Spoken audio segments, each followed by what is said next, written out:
परम पूज्य गुरुदेव परम वंदनीय माता जी सूक्ष्म रूप से विद्यमान हैं दोस्तों। नमन करता हूँ, मानव मात्र को प्रणाम करता हूँ दोस्तों। और उस दैवीय शक्ति, उस परमात्म सत्ता के प्रतीक, चैतन्यता की प्रतीक आदि शक्ति माँ गायत्री, जिनको यहाँ मानव और 84 लाख प्रकार के जीव जब धरती पे जिनको जन्म दिया गया, वो भगवान ब्रह्मा जी ने जब सृष्टि की उत्पत्ति की तो आदि शक्ति माँ गायत्री का आवाहन किया। और ये हमें इसका अगर वैज्ञानिक पक्ष समझना है तो हम इसको कुछ इस प्रकार से हम समझ सकते हैं दोस्तों। जब कोई क्रिएटर, क्योंकि धरती पे जो भी चीज़ आपको कहीं भी दिखाई देती है तो वो एक क्रिएशन है। तो क्रिएशन शब्द जो है वो डायरेक्टली नहीं लिखा जा सकता है। तो क्रिएशन लिखने से पहले आपको क्रिएटर लिखना पड़ेगा। तो क्रिएशन ऑटोमेटिक क्रिएटर में लिखेंगे जब आप, तब उसमें स्पेलिंग्स जोड़ के घटा के आप उसको क्रिएशन कहेंगे। तो ये कहने का अर्थ, इस पूरे निखिल विश्व ब्रह्मांड में जो भी कहीं भी कुछ भी है, तो इसका मतलब ये है कि उसको किसी ने उत्पत्ति की है। तो इस बात पर ज़्यादा बहस करने की भी ज़रूरत नहीं है, क्योंकि हम स्वयं ही अपने आप को देख सकते हैं कि हम यहाँ पर थे नहीं। एक दिन हमारा जन्म काल, समय, तारीख हमें बताई जाती है। उस तारीख को हम जन्मे थे, तो सवाल यहीं पर शुरू हो जाता है कि जब जन्मे थे तो उससे पहले कहाँ थे। तो निश्चित तौर पे जब अस्तित्व तो आपका पहले से ही था कहीं, तो यहाँ पर आए। तो ये बात सबसे पहले यहाँ मानव जाति जो आज धरती पे निवास करती है, जो आज का मानव है, आज का मानव एक तरफ आर्टिफिशियली इंटेलिजेंस का प्रयोग करके और इतने सारे ऐसे उपकरण उसने बना डाले हैं, प्रकृति के साथ सूक्ष्म में भी छेड़छाड़ उसके कारण यहाँ पर की जा रही है। तो मानव ने जो स्वयं का पिछले जो इसका, अगर मानव का धरती पर आगमन की बात की जाए तो धरती पे ये आगमन जो आप 21वीं शताब्दी दुनिया को बताना चाहते हैं, तो आप दुनिया को ये अधूरा सच मत बताइए, क्योंकि अधूरे सच के पाँव लंबे नहीं होते हैं और उसके कभी न कभी छिन्न भिन्न हो ही जाएगा आपका जो अधूरा ज्ञान है। तो इस अधूरे ज्ञान से ही यहाँ धरती पे जो धर्म, अर्थ, काम और मोक्ष, ये जो प्राप्ति करनी है, तो ये दीनदयाल जी कहते हैं किसको क्या करना है, मानव है कौन, पहले परिचय दीजिए। तो मानव का मूल रूप से आज ऐसी घड़ी में जहाँ धरती पे 7 अरब लोग रहते हैं, और ये 7 अरब लोग धरती पे 199 आज़ाद देशों की सीमा रेखाएं खींची गई हैं, और उन सीमा रेखाओं के अंदर मानवों को भरा गया है। और ये आज़ाद देश का एक बोर्ड लगा दिया गया है, और उसमें हर 4-5 साल में एक चुनाव होते हैं, और ये चुनाव में सभी आज़ाद देशों में 2 या 3 ऐसी पार्टियां बनी हुई हैं, जो 2-3 पार्टी 199 आज़ाद देशों में हर 4-5 साल बाद में उनके चुनाव होते हैं, और वो चुन के उनकी निश्चित संख्या है, कितने एमएलए होंगे, कितने एमपी होंगे, और कौन सा मंत्रालय होगा, क्या क्या मंत्रालय बने होंगे, वो सब ऑलरेडी पहले से ही फिक्स रहता है। तो जो यहाँ से अब ये सारी दुनिया में एक भ्रम पैदा हो गया है कि ये आज़ाद देश, जो आज़ाद देश की आज़ाद सरकारें हैं, वो अपने अपने देश की मुद्रा भी छाप रही हैं। तो हर देश में अपनी अपनी मुद्राओं के नाम और आकार प्रकार उस पर अलग अलग लिखे गए हैं। तो यहाँ एक बहुत बड़ा ये भ्रम बन गया है कि जब हमारा आज़ाद देश है और हमारे देश की आज़ाद सरकार है, तो आज़ाद सरकार हमारे देश में 1 अरब 40 करोड़ लोग रहते हैं। तो कागज़ सरकार के पास है और छापने की मशीन सरकार के पास है। तो ये आज़ाद सरकार कोई ऐसी क्यों नहीं आई आज तक, ये पिछले जब से ये प्रजातंत्र, लोकतंत्र, डेमोक्रेसी जिसको आप कहते हैं, तो ऐसी कोई प्रजातंत्र में ऐसी व्यवस्था क्यों नहीं आपने बनाई कि जब आप आज़ाद हो ही गए हैं तो आप अपने देश के सारे गरीबों की संख्या गिन के और ये कागज़ के बंडल बना के हर एक गरीब के हाथ में वो कागज़ के बंडल थमा दें, तो सारे भारत में जितने भी लोग रहते हैं वो सारे के सारे अमीर हो जाएंगे और गरीबी ख़त्म हो जाएगी। तो ये सवाल अगर आपसे कोई पूछे तो फिर आपकी यहाँ पर जो धरती पे आप ये आज़ादी जो शब्द कह रहे हैं, ये आज़ादी शब्द की आपको हकीकत पता लगेगी कि प्रत्येक देश में जितने भी ये पहली बात की ये है क्योंकि झूठ है। झूठ क्या है कि आज़ाद हैं। आज़ाद मतलब धरती पे 84 लाख प्रकार के जीव जंतुओं का निर्माता, जो उनके भोजन की व्यवस्था, उनके परिवार की व्यवस्था, उनके जीवन क्रम की व्यवस्था, उनके जीवन अवधि की व्यवस्था, 84 लाख प्रकार के जीवों में एक ही प्रजाति में अगर हम मानव में देखते हैं तो आज 7 अरब लोग हो रहे हैं। तो यहाँ चिड़िया, तोते, कबूतर, कुत्ते, बिल्ली, सांप, बंदर, ये कितनी प्रजातियाँ हैं और एक उनकी प्रजातियों में उनकी संख्या, अगर आप ये पूरा का पूरा धरती पे जीवों की संख्या का अनुमान लगाएं तो आपको आश्चर्यचकित होना पड़ेगा कि ये धरती पे इतने जीव कैसे रहते हैं। तो लेकिन यहाँ जो सृष्टा है उसका एक आपको यहाँ पर एक चीज़ दिखाई देगी। आप यहाँ पर 84 लाख प्रकार के जीव शरीरों की जो अंत अंग व्यवस्था है प्रत्येक शरीर की, वो भिन्न भिन्न बनाई गई है और प्रत्येक जीव शरीर की आंतरिक अंग अवस्था के अनुसार ही आहारों के प्रकार, आकार, प्रकार उन जीवों के स्वभाव में बसे हुए हैं। जो जिस शरीर के लिए जो प्रकार का आहार उसको लेना है, वो स्वतः ही उसका स्वभाव उसकी तरफ जाता है। तो इसी क्रम से परमात्मा का ये धरती को वरदान है कि यहाँ पर किसी भी जीव को भूखा नहीं मरने देगी, चाहे कितनी भी संख्या में यहाँ पर जीव आते हों। अगर ज़्यादा अव्यवस्था होती है तो फिर प्रकृति अपने आप उसका संतुलन कर लेगी, लेकिन यहाँ पर भूखा कोई जीव रहता नहीं है। तो ये भूखा रहने का जो जीव है यहाँ धरती पे लगभग 1000 साल से 2500 साल से ये मानवों के बीच में जो सनातन भारत है, सनातन मतलब जो पहले से ही है, हमेशा से ही है, हमेशा है और हमेशा से था, हमेशा रहेगा, तो उस चीज़ को कहते हैं सनातन। तो धरती पे पूरे ब्रह्मांड में सनातन कौन है?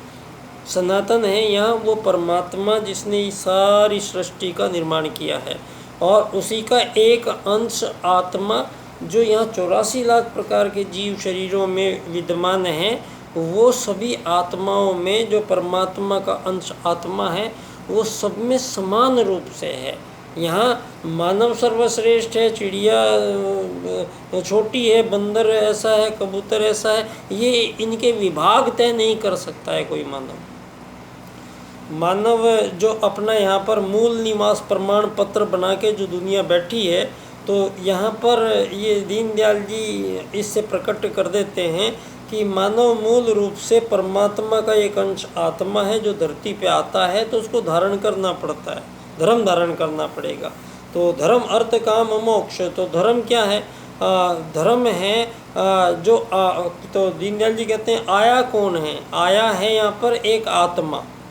तो आत्मा का कोई रंग रूप आकार प्रकार कुछ है? उसका कुछ नहीं है। वो आत्मा सबका एक समान है। तो वो नर नारी का बच्चों का बूढ़े का अलग अलग है क्या? आत्मा नहीं, एक ही आत्मा है। आत्मत सर्वभूतेषु। तो सभी जीवों में सभी प्राणियों में समान रूप से शरीरों के अंदर एक ही अंश आत्मा विद्यमान है। इस बात को दीनदयाल उपाध्याय जी राजनीति में प्रस्तुत करते हैं। उस दौर में जहाँ मनु धरती के पहले राजा जब धरती पे सतयुग के बाद में, सतयुग में न कोई राजा न प्रजा न कोई दंड न दांडिक स्वतः संचालित धर्म अर्थ काम मोक्ष से संचालित समाज था। और चूँकि मानव भी जो है वो पूरा होके तो आता नहीं है। वो पहले छोटा सा बच्चा आता है, फिर थोड़ा बड़ा होता है, फिर जवान होता है, फिर बूढ़ा होता है, फिर मृत्यु को प्राप्त करता है। तो उसकी 4 प्रकार की स्टेज बनती है। तो उन स्टेज में मानव को क्या करना पड़ेगा यहाँ पर? क्योंकि मानव चूँकि सर्वश्रेष्ठ जीव है तो उसका जो मूल लक्ष्य है वो हम पहले 2 सूत्र तय कर देते हैं। आत्मत सर्वभूतेषु वसुधैव कुटुम्बकम। तो इन्हीं 2 सूत्रों को सृष्टि का प्रत्येक जीव फॉलो करता है और अपनी प्रजाति के जीवों में एक ही प्रजाति के जीवों में कहीं भी किसी भी तरह की कोई व्यवधान, किसी में कोई ईर्ष्या, किसी में कोई कंपटीशन, किसी में कोई आज़ाद होने की परिकल्पना, ये सब किसी जीव में कोई पैदा ही नहीं हुई है, हो ही नहीं सकती है। क्योंकि जो काम हो नहीं सकता है, मानव पिछले 1000 साल से धरती पे आके वो सब काम मानव से करवाए जा रहे हैं जो कभी कर ही नहीं सकता है, जो हो ही नहीं सकता है, संभव ही नहीं है। संभव क्या नहीं है? धरती पे मानव, दीनदयाल जी कहते हैं आत्मा आया है तो उसने वो धारण करेगा, तो धारण शरीर करेगा। तो आत्मा ने जब शरीर धारण किया तो वो मानव बन गया। मानव, वो शरीर जो पड़ा था उसको आपने मानव नहीं कहा। पहले वो शरीर वहीं पड़ा था, उसको आपने मानव नहीं कहा। मानव किसको कहा आपने?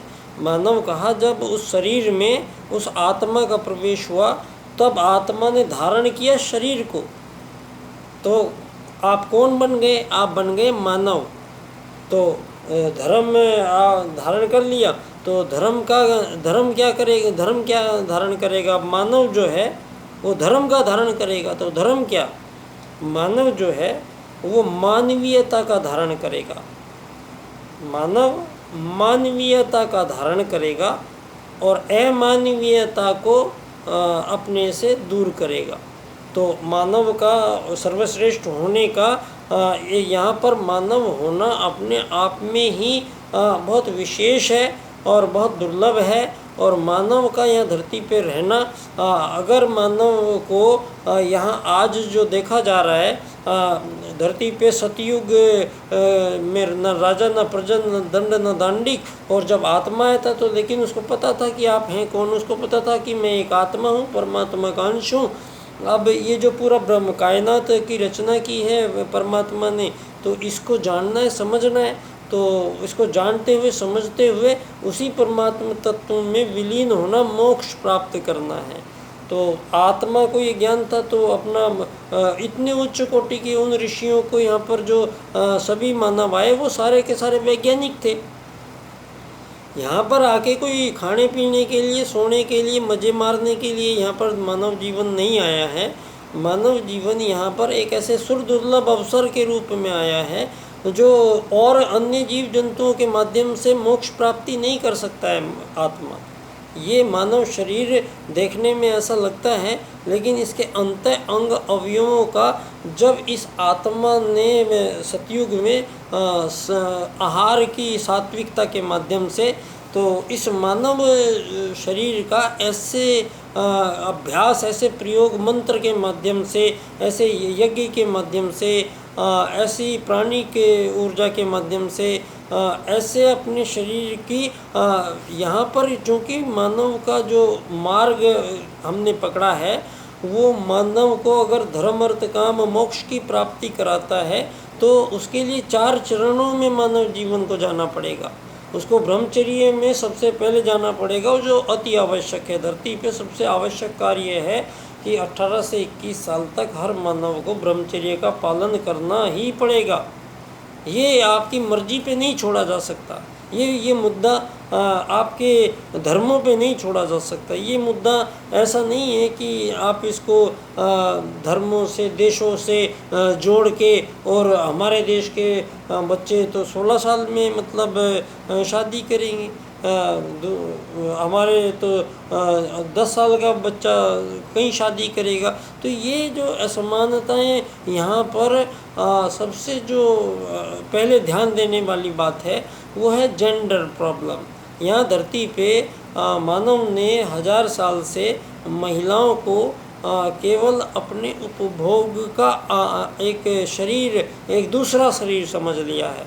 यहाँ आत्मवत् सर्वभूतेषु के सिद्धांत को मानव ने भंजित किया है, और स्त्री और पुरुषों में दो समझ लिया गया है।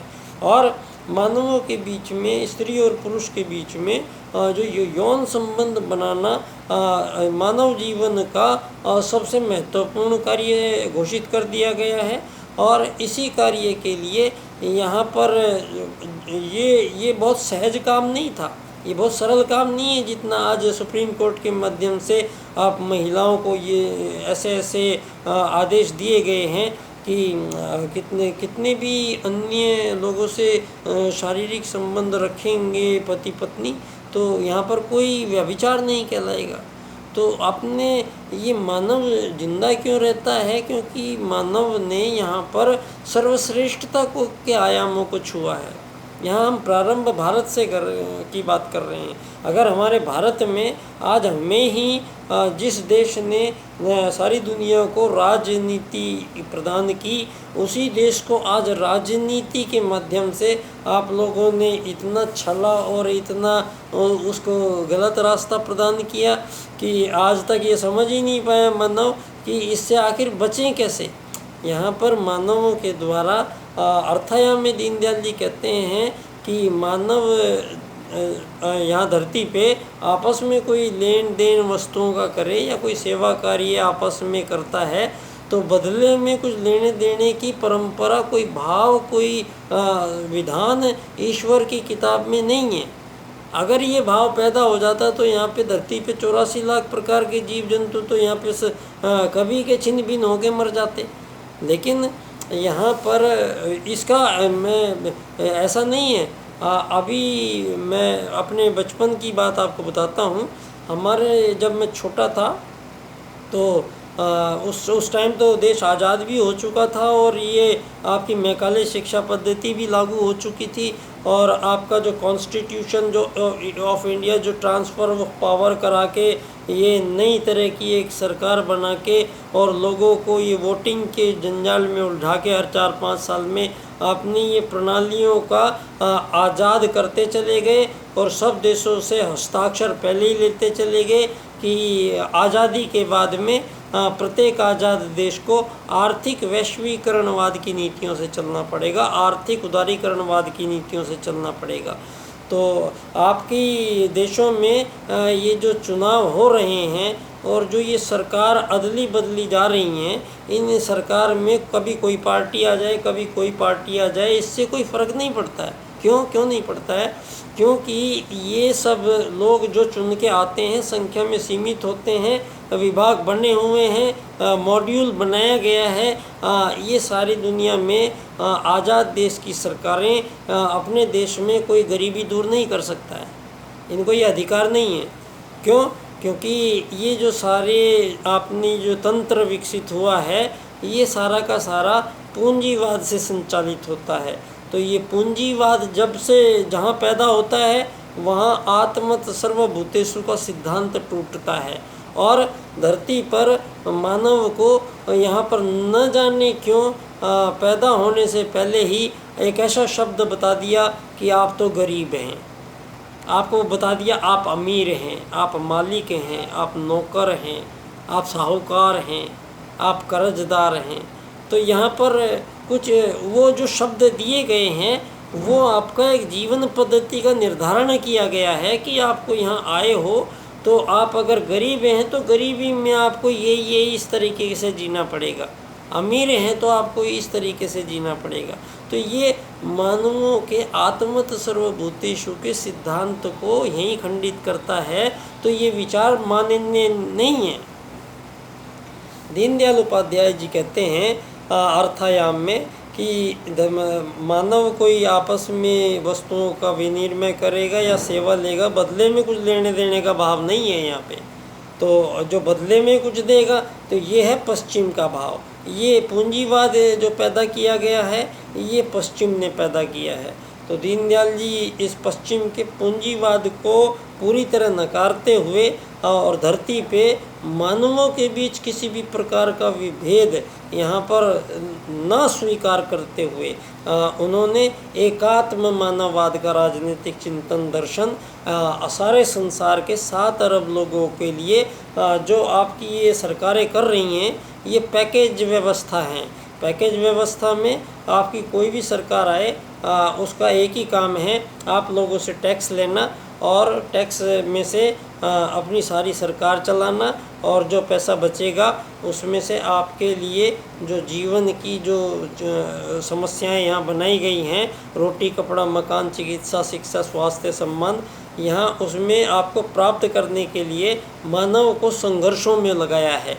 तो यहाँ मानव का ही मानव से संघर्ष है और मानव का ही मानव से कंपटीशन है। किसके लिए? इस शरीर को जिंदा रखने के लिए। तो ये शरीर को जिंदा रखने के लिए यहाँ पर सारी दुनिया में इतना पाप अत्याचार व्यभिचार अनाचार हो रहा है कि मानवता की अगर आपको कार्य प्रणाली आपको दिखा दी जाए तो यहाँ मानव के गले काट रहे हैं, मानव का इतना शोषण यातनाएं दे रहा है धरती पे कि इसको 1000 साल हो गए हैं। तो यहाँ अब ये युग परिवर्तन हो रहा है। आप लोगों को ये ध्यान होना चाहिए, ये जो समय आ गया है ये युग परिवर्तन का समय है परम पूज्य गुरुदेव का। तो युग परिवर्तन में सबसे पहले ये यहाँ पे बदल लेगा क्या? सवाल यह आता है कि युग परिवर्तन अगर होता है तो युग में तो जो 1000 साल की गलतियां मानव करते चले आ रहा है, धरती खरीदेगा, मकान बनाएगा, ईंट पत्थरों से बिजली के बिल भरेगा, बच्चों की फीस जमा कराएगा, दहेज इकट्ठा करेगा, उनकी शादियां करेगा, ये सारा जो सिस्टम ये जो मानवों के साथ लबादड़ा जीने के लिए बनाया गया है, इसमें मानव को धन आधारित व्यवस्थाओं से नहीं बांधा गया था। भारत में यहाँ धन की कोई कल्पना नहीं है। यहाँ जो वेद में अर्थ का मतलब है कि मानव जीवन जो धरती पे जाएगा तो मानवों को जो समस्याएं आएंगी आपस में, उन समस्याओं को सारे मानव आपस में मिल बैठ के निराकरण करेंगे, समस्या का हल निकाल देंगे। तो निराकरण करने का नाम अर्थ कहा गया है वेद में। तो यहाँ पर जब पहली बार राजनीति की स्थापना करने का समय आया तो धरती पे पहली राजनीति 3 चुनाव हुए लोगों के बीच में। पहला चुनाव वो किया कि धर्म या अधर्म में से एक का चुनाव कीजिए, कैसे चलेंगे आप यहाँ पर धरती पे आके। तो मानव अपने आप को जानता है मैं आत्मा हूँ, सर्वश्रेष्ठ हूँ, तो धर्म मार्ग से चलेंगे। फिर आपने राजकता या अराजकता में से कैसे चलेंगे, तो हमें राजकता से चलना है, सिस्टमेटिक चलना है। फिर अनीति से चलेंगे, अनीति से चलेंगे, नीति से चलेंगे।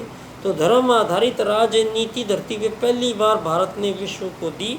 और मनु पहले राजा थे और मनुवाद पहला राजनीतिक दर्शन था जो संपूर्ण रूप से योग मार्ग का चयन करके मानव को अध्यात्म पथ के माध्यम से अपने जीवन कीमती जीवन को यहाँ विभिन्न प्रकार के प्रयोग करते हुए और इसका सदुपयोग करते हुए अपने परम लक्ष्य मोक्ष प्राप्ति करने के लिए धर्म अर्थ काम मोक्ष ब्रह्मचर्य ग्रस्त वानप्रस्थ संन्यास से प्राप्त करेंगे।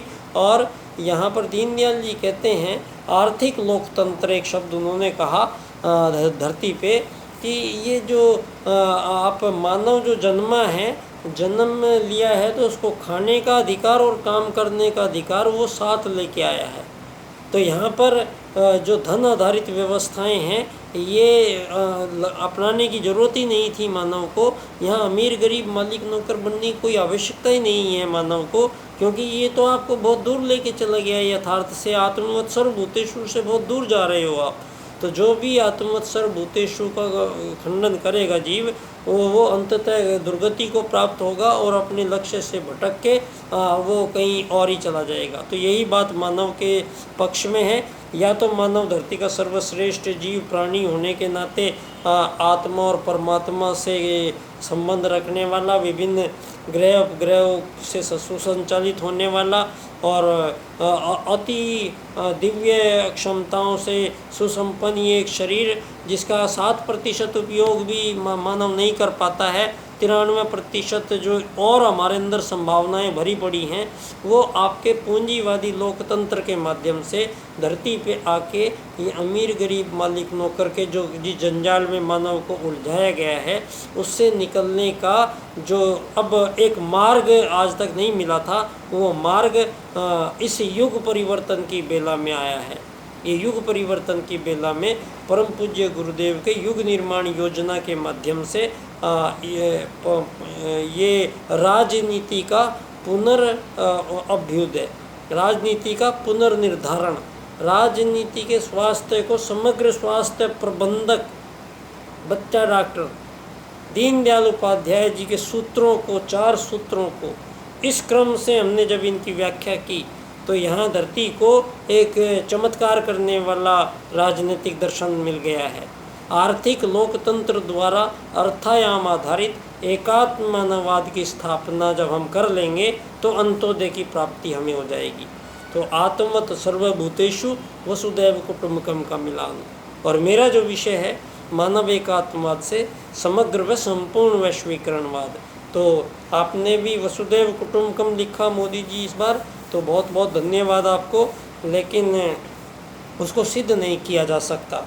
वो सिद्ध करने के लिए आपको पहले सारी दुनिया जो भाग रही है जिस चीज़ से, उस चीज़ को आपको जाना ही पड़ेगा। तो यहाँ पर राजनीति में परम पूज्य गुरुदेव ने जहाँ युग परिवर्तन कर रहे हैं, तो इतने महत्वपूर्ण विषय जो राजनीति का है, जिससे कि आज सारी 7 अरब लोग जो मानव हैं, उन पर सबसे ज़्यादा प्रभाव जो डाला जा रहा है वो राजनीति के माध्यम से डाला जा रहा है। तो राजनीति को अछूता अगर छोड़ दिया जाता गुरु जी के माध्यम से, तो युग परिवर्तन कैसे संभव होता। तो ये सवाल गायत्री परिवार के लिए जानना एक ज़रूरी हो गया है कि परम पूज्य गुरुदेव ने अपने प्रारंभ काल में ही इस चीज़ के लिए उन्होंने एक और आत्मा को अपने साथ बुलाया और उनसे 6-7 साल छोटी एक आत्मा उनके साथ आई। और उन्हीं के आगरा ज़िले में अवलखेड़ा के गुरुजी थे और चंद्रभान नंगला के पंडित दीनदयाल उपाध्याय जी थे। और दोनों गुरुजी भी उपाध्याय थे और दीनदयाल जी भी उपाध्याय थे। और इनके बीच में मुलाकातें होती रहीं। और पंडित दीनदयाल उपाध्याय जी जो भारतीय जनसंघ के संस्थापक थे, जनसंघ के उन्होंने पूरा संविधान जो आज भारत में जितनी भी ये बातें हमारी भारतीय जनता पार्टी 370 को हटाना, राम मंदिर निर्माण करना, समान नागरिक संहिता लाना, ये सब जो चीज़ें लाई जा रही हैं, ये पंडित दीनदयाल उपाध्याय जी के उन चिंतन दर्शन का परिणाम है जो हम धीरे धीरे उनकी ओर बढ़ रहे हैं। तो मुझे आप सब लोगों को बताते हुए बेहद खुशी होती है कि पंडित दीनदयाल उपाध्याय जी ने ये जो धरती पे अमीर गरीब मालिक नौकर का जो ये जंजाल फैला पड़ा था, ये 7 अरब लोगों को एकात्म मानववाद में लाने से पहले अर्थायाम से उनको ट्रीट करते हैं। तो अर्थायाम में दीनदयाल जी कहते हैं किसी को धन की कमी नहीं होगी धरती पे और किसी के पास ज़्यादा नहीं होगा धरती पे धन। तो ये व्यवस्था दीनदयाल जी का अर्थायाम बनाता है। तो ये बड़ा पेचीदा सवाल दिखाई देता है, तो लेकिन इसको हल मैंने किया। ये परम पूज्य गुरुदेव की एक किताब सबसे पहले हमें पढ़नी चाहिए, मैं क्या हूँ। तो ये परम पूज्य गुरुदेव उस किताब में ये अच्छी तरह घोषणा करके ये कह देते हैं कि मानव जो है वो एक आत्मा है। तो दीनदयाल उपाध्याय जी परम पूज्य गुरुदेव के पास जाते हैं और उनसे कहते हैं कि राजनीति का क्या किया जाए, राजनीति को कैसे ठीक किया जाएगा, राजनीति का सूत्र क्या है।